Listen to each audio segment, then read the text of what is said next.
Good evening, everybody. Welcome to Mystics Outlook. Joined as always, we got Raymond Lyons. I'm Wilson Tarpe Jr. And let's get to this. Washington Mystics taking on Chicago Sky. I believe it was only WNBA game on tonight. Pretty much one of the last games before the Olympic break. Got All-Star game coming up, but this is the last night before this long break for all the players who aren't playing, who aren't representing their countries. So Ray, going to start with you. Washington been in a bit of a slide. They found a way to rally late in regulation. Tina Charles comes up big to collect the Atkins miss to force overtime, and then a very tough overtime period. But Washington was able to come out the other side. Your thoughts on this one? But I guess first you hopped in on some of Coach Tebow's post game pressure. If you want to share some of what he had to say from that. Yeah, man. Just checked in with Coach T. His thoughts. He likened this game to a playoff game. Said it was a playoff atmosphere. Referenced the great crowd. Said it was loud in that building. They played through some tough calls and tough situations. It's a road game against a team that's playing pretty well right now. And they got stops when they needed them. He said that was kind of a bonding thing going into the break. He talked a lot about the mental implications this game had on them, especially coming off a 4-game skid, like you brought up. He said, it's always good to go into these long breaks on a positive note. He said there was some good things on film for them to take a look at.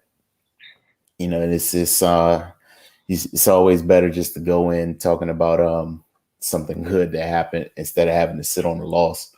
And especially given how the season has been just kind of up and down to this point. He emphasized, Tina Charles, 34-17, the big play at the end of regulation. He just said her performance was incredible. And he said he emphasized her rebound and said she's getting back to, the rebounding Tina from her younger days. He had her in Connecticut and she's just been performing extremely well on offensive and defensive glass.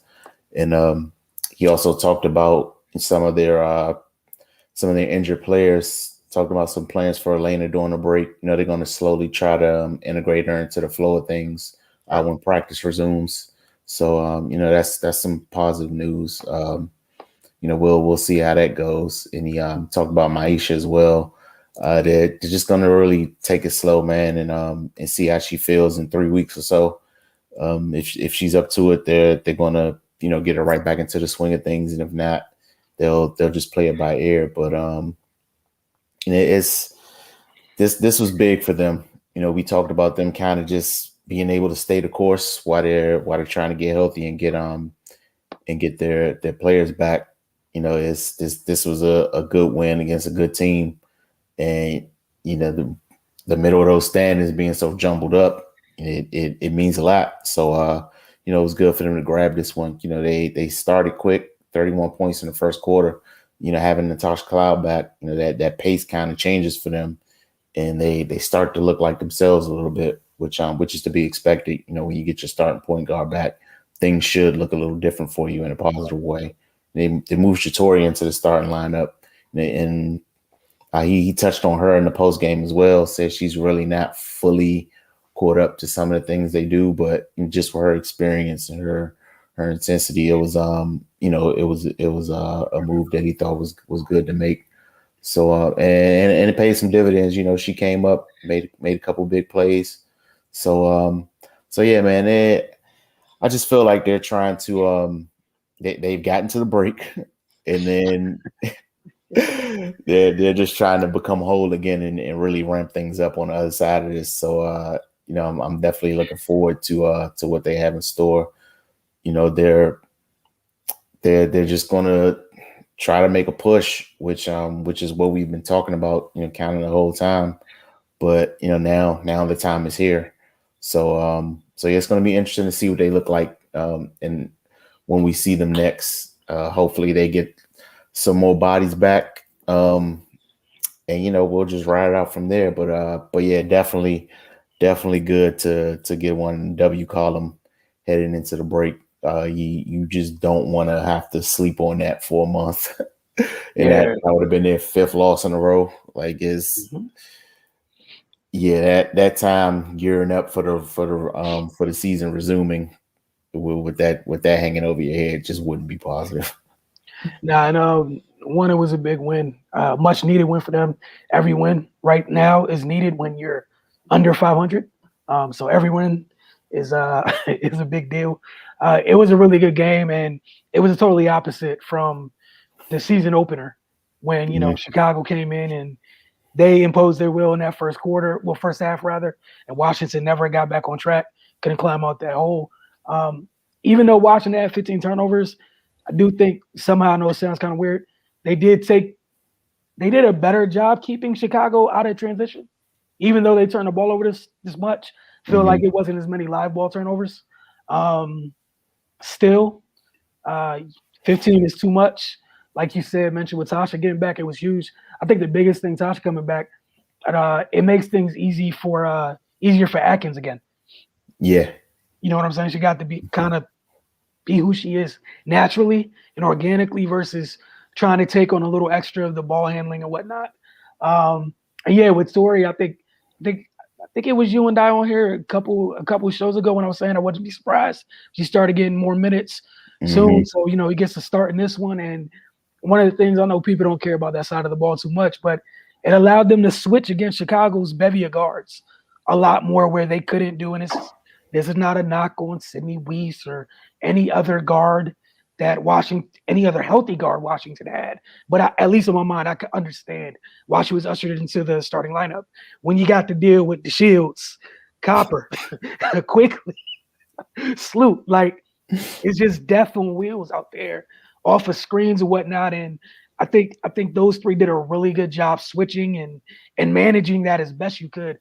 I mean, you're not going to stop all of them. It's kind of not possible. It's why Chicago's a really good team. The leaps Kalia Copper's made has been incredible. Um, but even for her by her standards this year, it was kind of a slow night. The Shields, it was a slow night for her. Who did get off? Vandersloot, 15 Mhm. freaking assists. She had 15 of the team's 27 assists, and they moved the ball so well. They do such a great job, man. We're always talking about, like, on the men's side, how bad folks are in entry passes.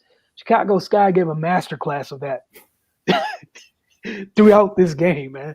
Every single way you can hit a big, whether it was off a screen, over the top, if it was high low, didn't matter. Just perfect passes. But yeah, you got to see some good defense, and I'm sure the next time these two teams see each other, they'll go right at each other's neck. Yet again, you got to see Candace and Tina go at it, which was always fun. Candace was 17 and 13. Another person who I know we mentioned Shatori. Another person I wanted to give a little bit of love to was Megan Gustafson. Mhm. Huge tonight. 9 rebounds. And I know Washington won the rebound battle. And obviously, Charles having 17, Play Songs having 8. But there was a lot of time where Coach T, on his mad scientist tonight, Gustafson was in there with Charles. And they were bullied. You know what I'm saying? It was, if you took one out, the other one had a small on them, or someone had trouble handling them, or it was just one dealing with them trying to box them out. And those are two, for the most part, I know Tina's added to her game, but those are two kind of the old school throwback. I want all the smoke in the paint type bigs when you're trying to box them out. And did a good job. 4 of her 9 rebounds were on the offensive end. Mhm. And Chicago's not a small team, so in the least bit. But no, like you said, it was a good win. Been talking all year, especially recently. They just try to get it a break. Literally The Walking Dead. In terms, if you look at the roster as a whole, they try to get to the break, come out the other side, and as a whole new team, and forget that this part of the season ever happened. But Right. what's important is that they closed, like you said, several times. They closed this first half that no one truly enjoyed with a win. So I think, like, right now in the standings, we know how tight everything is.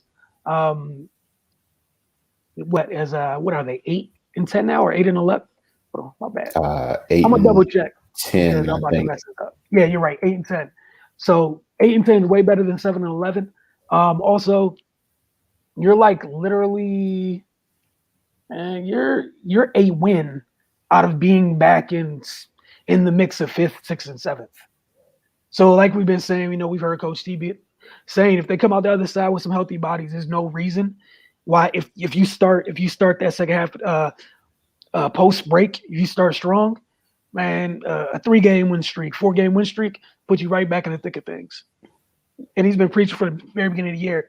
It's about what you look like going into the end of the year versus how you look right now, coming out of the break versus going into the break. They like you said, man, they got to the break. That's what's important. So we're not going to see y'all here on Mystics Outlook for quite a while. We should have. We'll be, having some the Olympic women's team games and whatnot. Be doing recaps on those games. So stay tuned with that. You guys have a good one. Don't forget to get over to thefocustv.com for Raymond and myself. Enjoy the rest of your weekend.